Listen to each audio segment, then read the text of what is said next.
បាទតោះចឹងយើងមកធ្វើការបកស្រាយលើវិធានបទទី59ទាំងអស់គ្នាបាទអញ្ចឹងពាក្យស្លោកមួយបានលើកឡើងថាការយល់ដឹងតែម្ដងអាចធ្វើឲ្យជីវិតទាំងមូលមានន័យប្រសើរបំផុតបាទចូលពន្យល់ដោយលើកឧទាហរណ៍ក្នុងសង្គមនិងរឿងអក្សរសិល្ប៍ខ្មែរមកបញ្ជាក់ណាបាទអញ្ចឹងវិធានបទមួយនេះដែរគឺលោកគ្រូសូមធ្វើការចែករំលែកធ្វើជាវីដេអូសម្រាប់ធ្វើការបកស្រាយជូនបងប្អូនដែលត្រៀមប្រឡងបាទសញ្ញាបត្រវិទ្យាសិក្សាទុតិយភូមិបាទឬក៏ហៅកាត់ការប្រឡងបាក់ឌុបបាទឆ្នាំសិក្សា2026ទាំងអស់គ្នាណាអូខេតោះអញ្ចឹងកុំឲ្យខាត់ពេលយូរលោកគ្រូសូមធ្វើការអានជូនបាទជាសេចក្តីអធិប្បាយជូនដូចតទៅ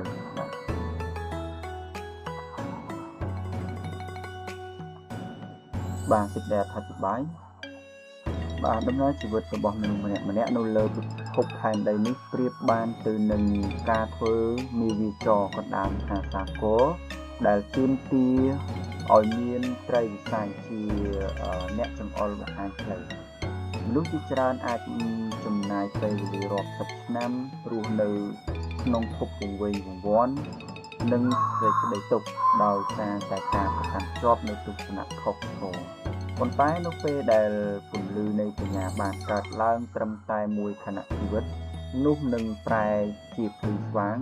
និងមានតម្លៃជាមិនខានបាទក្នុងន័យបង្ហាញពីឥទ្ធិពលដ៏មហិមានៃបញ្ញានៃការភ្ញាក់រលឹកទើបមានពាក្យស្លោកមួយឃ្លាបាន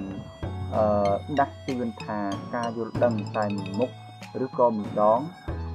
អាចធ្វើឲ្យជីវិតទាំងមូលមានន័យប្រសើរបំផុតបាទតើទស្សនៈអប់រំមួយឃ្លានេះមានអត្ថន័យយ៉ាងដូចម្តេចខ្លះហើយមានឧទាហរណ៍អ្វីខ្លះក្នុងសង្គមនិងអក្សរសិល្ប៍មកបញ្ជាក់អូខេបាទអញ្ចឹងនេះគឺជាសេចក្តីផ្ដើមនៅតែសេចក្តីគឺមានប៉ុណ្ណឹងអញ្ចឹងនៅក្នុងសេចក្តីផ្ដើមនេះគឺវាគឺជាប្រធានមួយគេថាគឺជាប្រធានបើកអញ្ចឹងគឺអ្នកតែងទាំងអស់ឬក៏បងប្អូនដែលសរសេរតែងស្ដីគឺអាចធ្វើការតាក់តែងបានក៏ប៉ុន្តែគុំធ្វើឲ្យសេចក្តីនេះវែងឡាយពេកបាទបើយល់ល្អទេគឺសរសេរត្រឹមតែ5-6ជួរ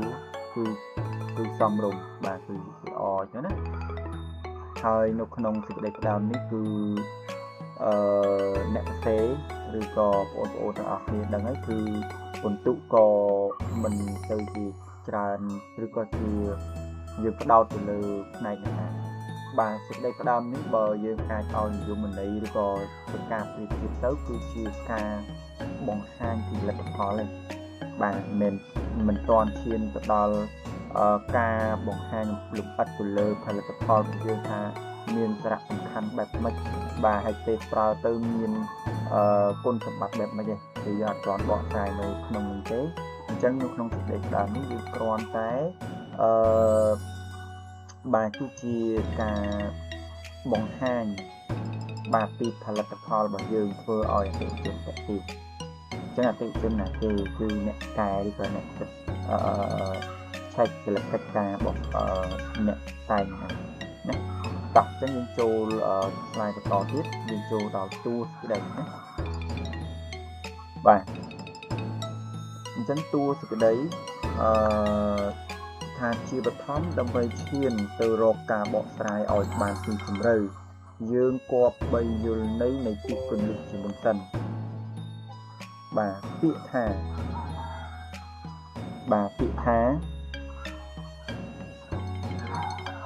ការយល់ដឹងក្នុងទីនេះមិនមែនសំដៅត្រឹមតែការចេះដឹងអក្សរឬចំណេះដឹងទូទៅនោះទេប៉ុន្តែវាជាការត្រាស់ដឹងបាទការភ្ញាក់រលឹក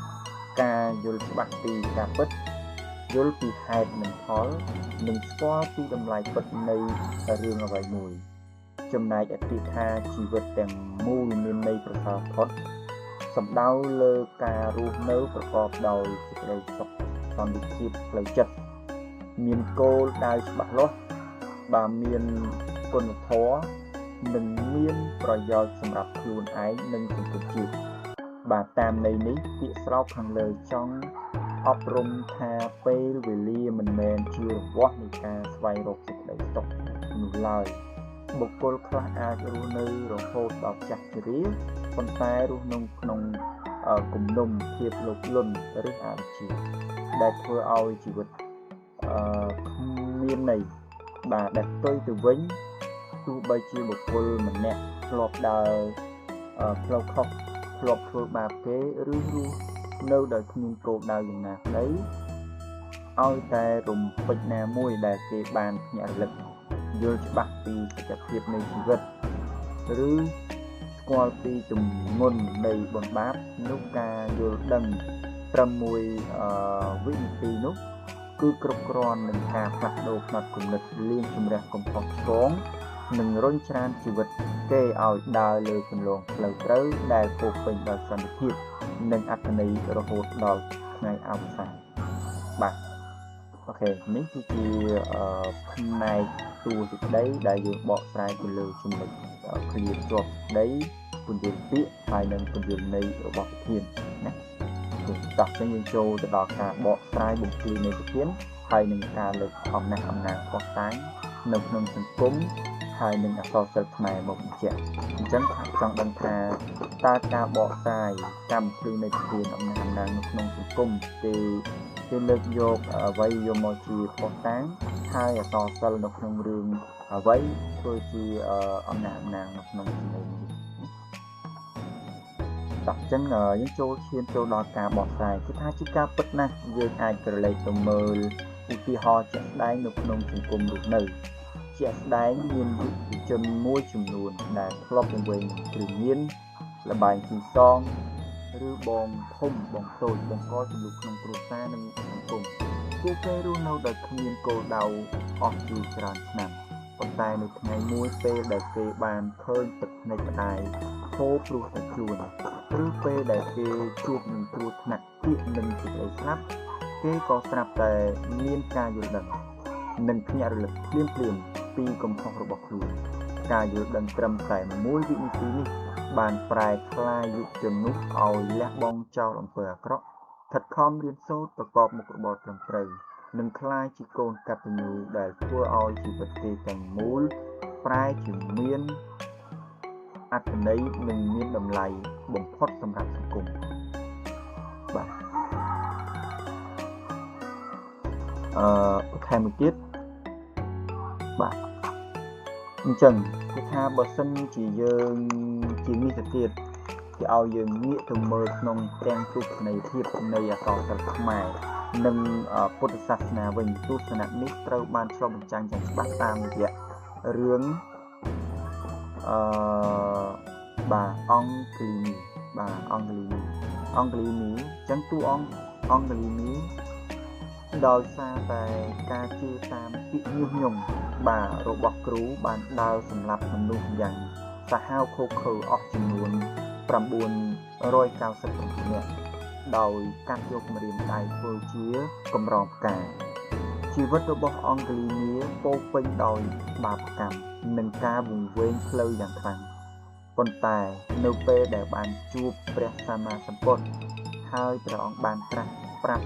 ត្រឹមតែមួយឃ្លាថា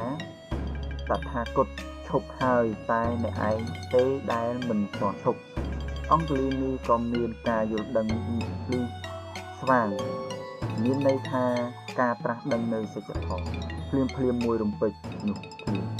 ការយល់ដឹងតែមួយដងនេះបានធ្វើឲ្យមហាចៅដែលសម្លាប់មនុស្សឥតញើសដៃទម្លាក់អាវុធចុះសុំសាងភ្នោះរហូតបានសម្រេចជាព្រះអរហន្ត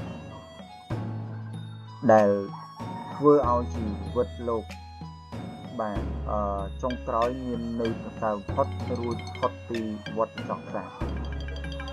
បាទអញ្ចឹងក្នុងអក្សរសិល្ប៍ខ្មែរគឺយើងមានក្នុងអក្សរសិល្ប៍ពុទ្ធនិយមបាទដែលជាអំណះអំណាងគឺរឿងអង្គលីនីបាទអញ្ចឹងយើងឃើញថាតាមដំណើរនៃរឿងរបស់យើង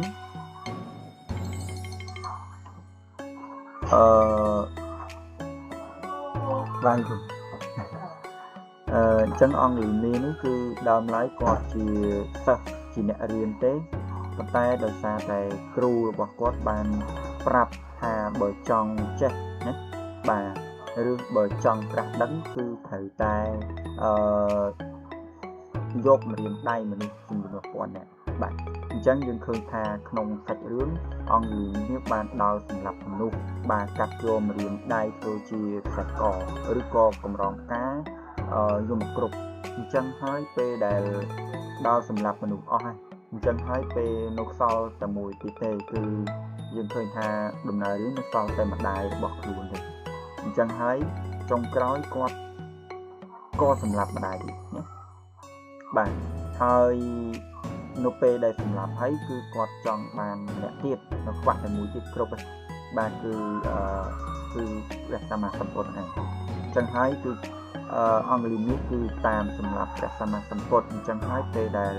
រត់ដេញណាអញ្ចឹងព្រះសម្មាសម្ពុទ្ធក៏បានប្រាប់ទៅកាន់អង្គលីនេះថាគឺថាព្រះសម្មាសម្ពុទ្ធគឺគាត់អត់បានរត់ទេណាអញ្ចឹងមានតែអង្គលីនេះដែលរត់ខ្លួនឯងអញ្ចឹងពេលហ្នឹងគឺអង្គលីនេះគាត់ចាប់ផ្ដើមធ្វើភ្ញាក់រលឹកបាទមួយរំពេចថាគាត់ហ្នឹងគឺចុកចាញ់ទៅណាអូខេអញ្ចឹងសាច់រឿងនេះគឺនៅមានជាច្រើនទៀតដែលយើងអាចលើកយកមកបញ្ចូលណាបាទតោះអញ្ចឹងកុំឲ្យខាតពេកយើងសូមបន្តទៅអំណះអំណាងមួយទៀតគឺក្នុងអក្សរខ្មែរយើងមួយទៀតណាតាមរយៈរឿងអីដែរបាទអញ្ចឹងជាងនេះទៅទៀតក្នុងអក្សរសិល្ប៍ទំនើបយើងវិញគឺរឿងកុលាបបៃលិនដែលជាស្នាដៃរបស់លោកក្នុងថែមឃើញថាតួអង្គខុននារីកាលពីដើមឡើយតែងតែមានការយល់ច្រឡំនិងមានមោទនភាពមើលងាយចាស់ចិត្តដែលត្រឹមតែជាកម្មករទីឈ្មោះក្នុងផ្ទះនាងតែងតែរករឿងនិងគិតថាចៅចិត្តជាមនុស្សមិនទៅអំបាលបាទឬក៏ថាមិនសូវណាជាមនុស្សដែលស្គមទាំងទៅតាមរឿងគឺចៅចិត្តហ្នឹងជាមនុស្សថាដូចគ្រឿងញៀនណាដែលអ្នកញៀនឆ្នាំណាដែលខុននារីបាននិយាយទៅអញ្ចឹងបានមើលងាយទៅលើតួអង្គចៅចិត្តថាមកធ្វើការនៅផ្ទះមួយនេះធ្វើអីកើតបើរៀនកំប្រឹងបាទស្គមដូចអ្នកញៀនឆ្នាំណាប៉ុន្តែក្រោយពីព្រឹត្តិការណ៍ចោលប្លន់បាញ់តទៀតប៉ុន្តែក្រោយពីព្រឹត្តិការណ៍ចោលប្លន់ផ្ទះដែលចៅចិត្តបានយកជីវិតទៅបដូរដើម្បីការពារទ្រព្យសម្បត្តិនិងសង្គ្រោះពុករបស់នាងខុននារីក៏បានកើតមានការយល់ដឹងតែមួយដងអំពីតម្លៃពិតភាពស្មោះត្រង់និងសេចក្តីក្លាហានរបស់ចៅចិត្តការយល់ដឹងនេះបានលុបបំបាត់ចោលនៅអវិជ្ជានិងគំនុំទាំងប៉ុន្មានធ្វើឲ្យនាងប្រែคล้ายទស្សនៈមកគោរពស្រឡាញ់ចៅចិត្តដែលជាហេតុនាំឲ្យពួកគេសាងគ្រួសារជាមួយគ្នាប្រកបដោយសុភមង្គលនិងមានន័យបំផុតបាទអញ្ចឹងបើយើងនិយាយឲ្យខ្លីទៅមានន័យថាមនុស្សម្នាក់គឺមិនមែនមានចិត្តតែត្រូវទាំងអស់ទេគឺទោះបីជាខ្លាំងប៉ុណ្ណាជាប៉ុណ្ណាក៏នៅតែមានកំហុសបាទកើតឡើងដោយអចេតនាឬក៏ចេតនាទេណាគឺតែកើតមានឡើងប៉ុន្តែសំខាន់គឺមនុស្សហ្នឹងគឺគាត់តតែមានអ្នកមកបញ្ជាក់ណាបាទជានេះទៀតយើងក៏អាចលើកអំពីសិស្សានុសិស្សបានផងដែរដូចជាការបង្រៀនសិស្សបឋមសិក្សាក៏ដូចជាអនុវិទ្យាល័យណាតតែមានលោកគ្រូអ្នកគ្រូជួយជ្រោមជ្រែងជួយឆ្លុះបញ្ចាំងឲ្យគាត់បានគាត់ដឹងណាបាទគាត់ភ្ញាក់រលឹកអំពីអីដែលគាត់បានធ្វើណាបើយើងជាម្ចាស់យើងជាអ្នកធំយើងអត់បានឆ្លុះបញ្ចាំងឬក៏បង្ហាញជូនគាត់ទេគឺគាត់អត់ដឹងថាគាត់ធ្វើខុសឬក៏ត្រូវណាអូខេតោះយើងបន្តទៅទៀតបាទយើងធ្វើការសរុបបាទក្រោយពីយើងធ្វើការបកស្រាយហើយគឺយើងត្រូវមានការសរុបយ៉ាងខ្លីមួយសរុបសេចក្តីមកពាក្យស្លោកការយល់ដឹងតែម្ដងអាចធ្វើឲ្យជីវិតទាំងមូលមានន័យប្រសើរបំផុតពិតជាមានតម្លៃអប់រំដ៏ជ្រាលជ្រៅនិងបង្ហាញពីសច្ចភាពនៃជីវិតពិតប្រាកដមែនមិនថាអតីតកាលងងឹតស្លុបបាទយ៉ាងណាឡើយពន្លឺនៃបញ្ញានិងការភ្ញាក់រលឹកទោះក្នុងរយៈពេលខ្លីក៏មានអានុភាពគ្រប់គ្រាន់ក្នុងការស្រោចស្រង់ព្រលឹងឲ្យរកឃើញ សេចក្តីសុខនិងតម្លៃពិតប្រាកដបាទអញ្ចឹងយើងនៅស្លាយចុងក្រោយគឺយើងធ្វើការបញ្ចប់សេចក្តីខ្លីឆ្លងកាត់តាមការបកស្រាយនិងការលើកឧទាហរណ៍មកបញ្ជាក់ខាងលើក្នុងនាមយើងជាសិស្សានុសិស្សជាអ្នកសិក្សារៀនសូត្រយើងត្រូវបើកចំហចិត្តគំនិតទទួលយកការរិះគន់ស្ថាបនានិងត្រេះរិះពិចារណាលើរាល់ទង្វើរបស់ខ្លួនជាប្រចាំដូចនេះក្នុងនាមយើងជាជំនាញជនដែល